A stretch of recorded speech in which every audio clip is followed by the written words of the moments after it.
Hello, everyone. So this is, well, I guess KMP and Chris. This is my solo project that I worked on.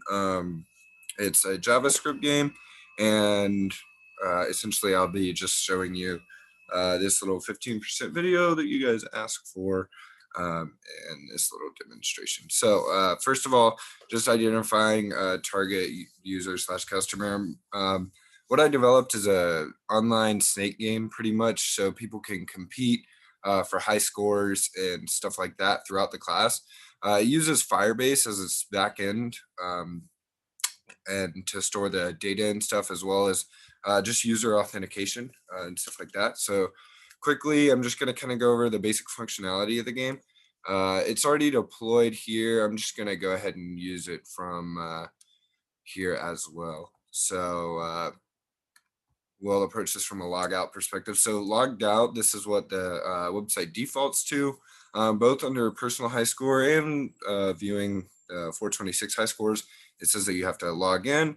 You're allowed to play the game as just a guest, and you can see it works. You died, your score 10. Sorry guys, I'm not that great at Snake. But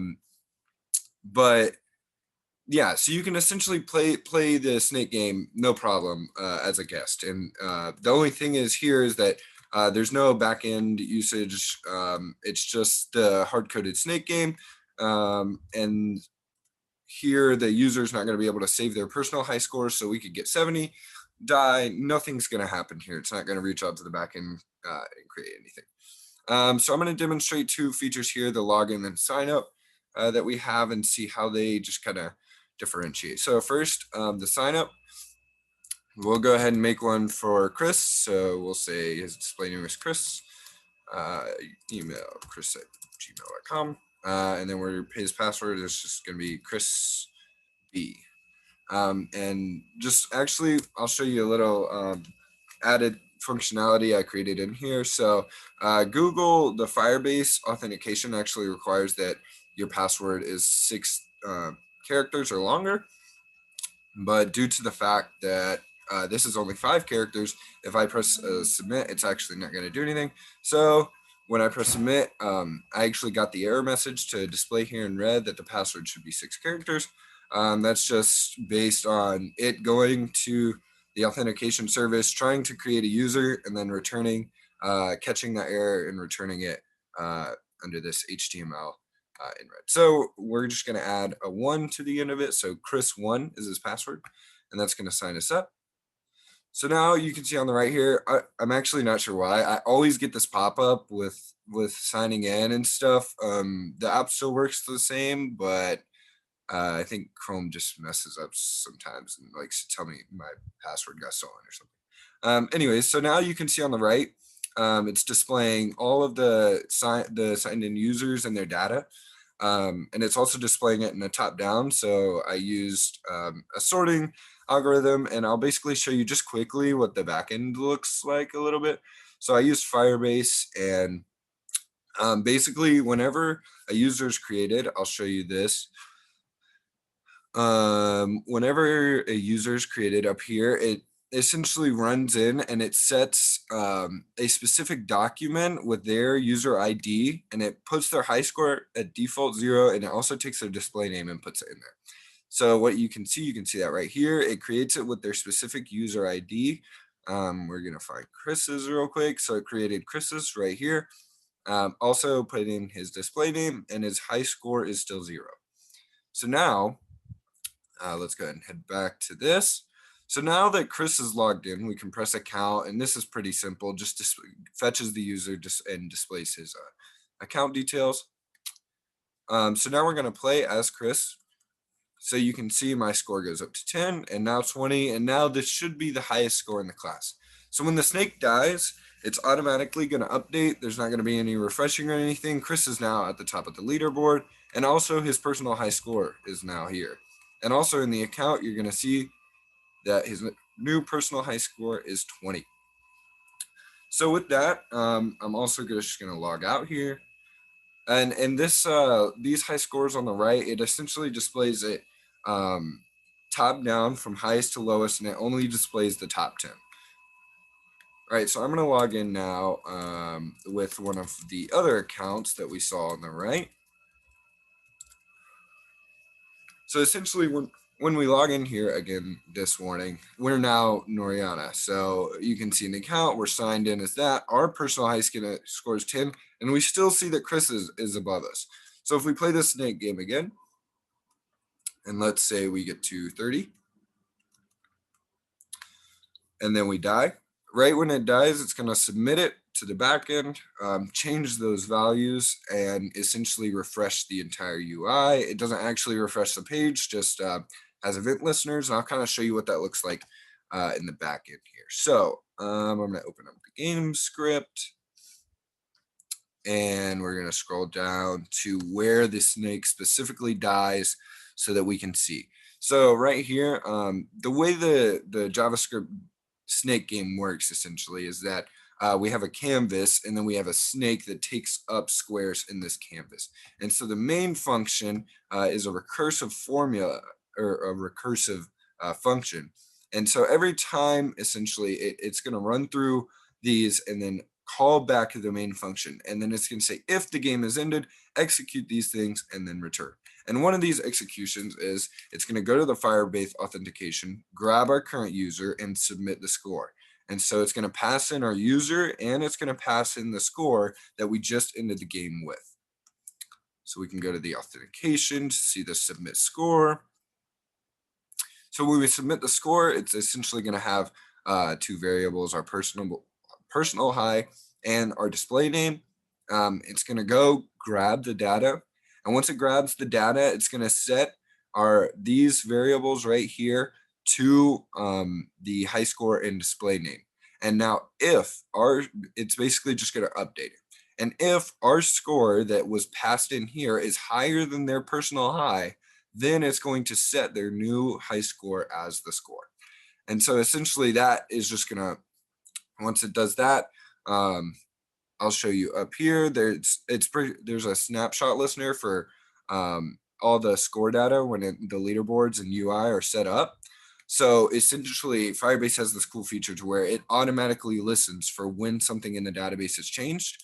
So it automatically knows to change the UI and refresh it to your new high score. So we're just going to press the log out feature here, which you can see the log out feature is right here. Fairly simple, just an event listener looking to sign out the user. So that signs them out there. That's pretty much it. Aside from that, I'm just going to quickly go through the index and just kind of show you guys a little bit of styling and stuff. Essentially, for the top end, I just use CSS styling and use a list to get the taskbar to change up top. Also, in the sign up as well, just pop-ups and CSS styling to make that look a little bit cleaner. And also, these are just the high scores and your personal high score on the left and right. And then this, I probably should have added a separate CSS file, but in my opinion, there wasn't too much like styling that I needed to do personally, because this is all my personal styling. So I just kind of shoved it in the HTML. I know that's bad practice, but I just did that for the time being. And then I also just ran the Firebase scripts on top of that, which essentially run the Firebase and tell it where to go, initialize Firebase, and created variables for the separate features such as authentication and Firestore. And then here you can see we're just running these initial scripts and things to start the web page up. So here you can see that there's a listener for when the DOM content is loaded. And this essentially just helps to build the game right off the bat and build the website. And then lastly, quickly, I just want to show you guys a few extra features that I put some extra time and effort into doing. So one concern someone might be is, well, what if somebody has a username too long and it might bleed outside of this div we have over here? So we're just going to create a name with a bunch of Fs. and we're going to make their email address f@gmail.com. I'm not going to have to log back into this, so I'm not bothering to remember the password or anything. So you can see this is a very long username. We're going to sign up, and immediately you'll see here that the username is cut off and it's clipped. That way we can display, it's not going to bug anything out if somebody puts a username that's very long and it takes up maybe the whole page or something. On top of that, just a few like design things. I put the score in front of the actual name just because I felt like this made it a little more easy, because for example, say I put the score after the name, somebody can create whatever name they want, and this would push the score to the end. Just proved to be a little bit more of a hassle design wise, and it was much easier for me to just place the score at the front there. Deploying, not much to say here. It was fairly easy. Just used Netlify through my GitHub, and it published it. Lastly, just kind of with this identifying, essentially my game is meant to attract gamers and people of competitive nature online and stuff like that. That's really my target audience. It's not like a website that many other people are building that help with some sort of functionality feature. This is more just like fun and competitive and allows everyone to compete online and save their high scores. Kind of looking forward to tomorrow during presentation day just to see if people kind of compete, just to see what their high score is. I think that'd be really cool. Along with that, just my app solves the problem because it has this high score leaderboard on the right. It'd be a different thing. This could honestly be almost internally coded if it didn't have this high scores on the right. And that's what makes it so fun, that you're competing against other players. Because when you have these games that do not reach out to some sort of internet service and they're very local, the only person you're competing against is yourself, and it's that personal high score. And while this can stick you for a little while, I think motivation from gaming longer and wanting and being more entertained is knowing the fact that there are people on the right that are also competing against you for that high score. And that's really interesting to me. And it, I think, changes the dynamic of the game a lot and makes people really want to play more. Like, dang, Chris just beat my high score. I gotta play until I beat Chris again, because it's a part of the ego that I'm the best Snake player. Nobody's gonna beat me. That kind of thing. Yeah, and that's pretty much it. I was just looking right there at the last kind of requirements for this video.